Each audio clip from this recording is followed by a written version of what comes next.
এতিম শিশুদের যারা সরবরাহ করেন সেই সমাজসেবী সংগঠন ফিফা ফাউন্ডেশন বলছে এতে অন্যায় কিছু নেই। हमारे पास थाउजेंड्स ऑफ एप्लीकेशन मौजूद हैं। চ্যানেলটির উদ্যোগে আমরা খুশি, কারণ অনেক দম্পতি শিশুর জন্য আবেদন করেন। যাচাই বাছাই করেই তাদের হাতে হস্তান্তর করি আমরা। আমান রমজান আমাদের কাজটা আরো সহজ করে দিল। আর রিয়েলিটি শোর নানা প্রতিযোগিতা টপকে যাদের কোলে আসছে ফুটফুটে শিশু, সেই সব সন্তানহীনের চোখে যেন আনন্দ অশ্রু, এ যেন তাদের কাছে শ্রেষ্ঠ উপহার। মৌল ইসলাম, চ্যানেল 24। এবারে খেলার খবর, ফুটবল। থাইল্যান্ডে প্রায় 2 সপ্তাহের সফর শেষে দেশে ফিরেছে বাংলাদেশ ফুটবল দল। প্রথম ম্যাচের ভুলগুলো দ্বিতীয় ম্যাচে কাটিয়ে উঠতে পারায় সন্তুষ্ট সহকারী কোচ রেনে কোস্টার ও অধিনায়ক মামুনুল। তবে দুজনেই জোর দিয়েছেন ফিনিশিং দুর্বলতা কাটানোর উপর। সাফ চ্যাম্পিয়নশিপের প্রস্তুতির অংশ হিসেবে থাইল্যান্ডে 2টি ম্যাচ খেলে জাতীয় দল। প্রথম ম্যাচে থাই প্রিমিয়ার লিগের দল শক্তিশালী ওটস্পা সারাবরির কাছে 2-1 গোলে হারলেও খেলার মান নিয়ে সন্তুষ্টি ছিল কোচের। দ্বিতীয় ম্যাচে থাইল্যান্ড অনূর্ধ্ব 19 দলের বিপক্ষে আরো গোছালো ফুটবল খেলে লোডভিগের দল। 1-0 গোলে ম্যাচ জেতে তারা।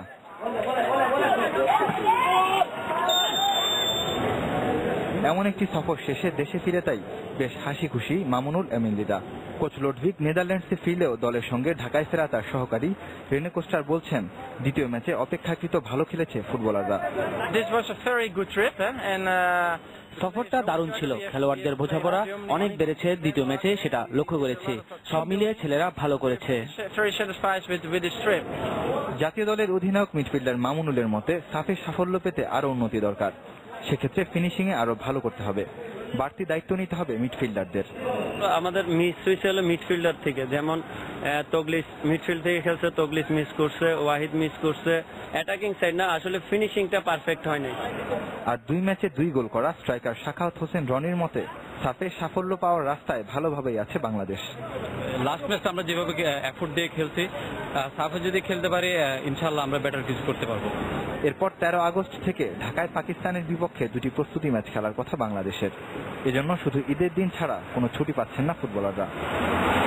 Redwan Feb, channel 24, Dhaka. এবার যাচ্ছি অ্যাশেজের খবরে। ওল্ড ট্রাফোর্ডে সিরিজের তৃতীয় টেস্টে চতুর্থ দিন শেষে 331 রানে লিড নিয়েছে অস্ট্রেলিয়া। দ্বিতীয় ইনিংসে বৃষ্টি আসার আগ পর্যন্ত 172 রান তুলতে 7 উইকেট হারিয়েছে সফরকারী। এর আগে প্রথম ইনিংসে অস্ট্রেলিয়ার করা 527 রানের জবাবে 368 রানে অল আউট হয় ইংল্যান্ড। 7 উইকেটে 294 রান নিয়ে চতুর্থ দিন শুরু করে ইংল্যান্ড। 368 রানে শেষ হয় স্বাগতিকদের ইনিংস। পিটার সিডল 4 ও মিচেল স্টার্ক নেন 3 উইকেট। কেভিন পিটারসন করেন 113 রান। এর আগে মাইকেল ক্লার্কের 187 রানে 7 উইকেটে 527 তুলে ইনিংস ঘোষণা করেছিল অস্ট্রেলিয়া। দ্বিতীয় ইনিংসে টপ অর্ডারে সবাই রান পেলেও বড় স্কোর করতে পারেননি কেউ। ওয়ার্নার সর্বোচ্চ 41 ও ক্লার্ক 30 রানে অপরাজিত। অ্যান্ডারসন ও ব্রেসম্যান নেন 2টি করে উইকেট। সিরিজে 2-0 এগিয়ে আছে ইংল্যান্ড।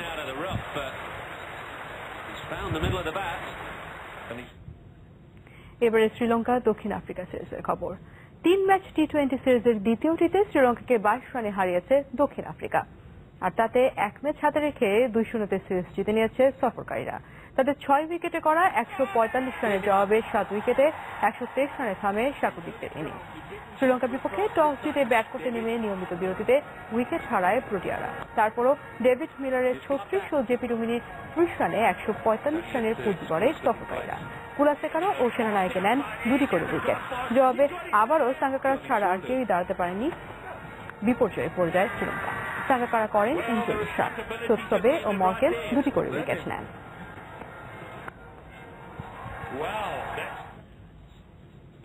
ক্যারিবিয়ান প্রিমিয়ার লিগ প্রসঙ্গ।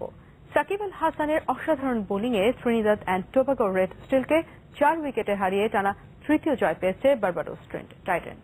6 রানে 6 উইকেট নিয়ে টি20 ইতিহাসের দ্বিতীয় সেরা বোলিং করেন এই অলরাউন্ডার। টানা দ্বিতীয় ম্যাচে ম্যাচ সেরা হলেন সাকিব।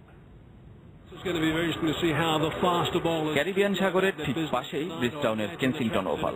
ক্যারিবিয়ান প্রিমিয়ার লিগের ত্রিনিদাদ অ্যান্ড টোবাগো রেড স্টিলের বিপক্ষে দুর্ধর্ষ বাংলাদেশি অলরাউন্ডার। ষষ্ঠ ওভারে বোলিংয়ে এসে উইকেট শিকারের মহোৎসবে মাতেন এই স্পিনার। টস হেরে বোলিং, তাতেও সফল বার্বাডোস ট্রাইডেন্টস। জ্যাকবস গুইলেনের প্রথম 2 উইকেট শিকারে ক্যাচ ধরে অবদান রাখেন সাকিব। আর আক্রমণে এসে চতুর্থ উইকেট থেকে নিজেই দায়িত্ব তুলে নেন। প্রথম বলে রস টেইলরকে দিয়ে শুরু। দশম ওভারে ব্রাভো, পুরান ও কুপার, আর ইনিংসের দ্বাদশ ওভারে বদ্রি ও ওব্রায়ানকে তুলে নিজেকে নিয়ে যান অন্য উচ্চতায়। ক্লাব ও জাতীয় দল মিলে টি-20তে সাকিবের পারফরমেন্স দ্বিতীয় সেরা বোলিং।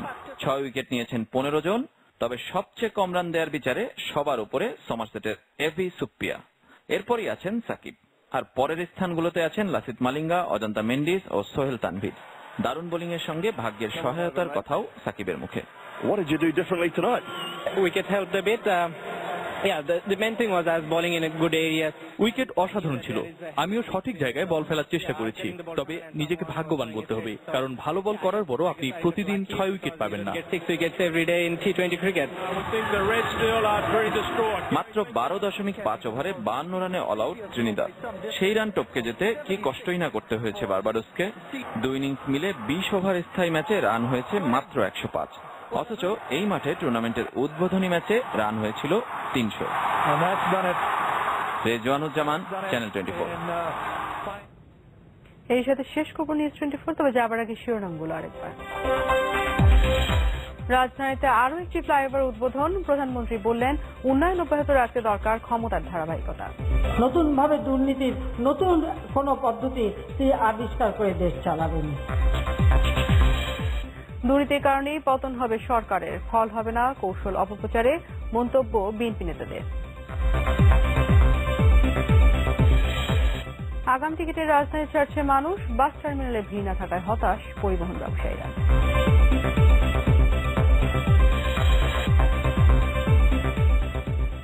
এই ছিল নিউজ 24। এতক্ষণ সাথে থাকার জন্য ধন্যবাদ। শুভরাত্রি।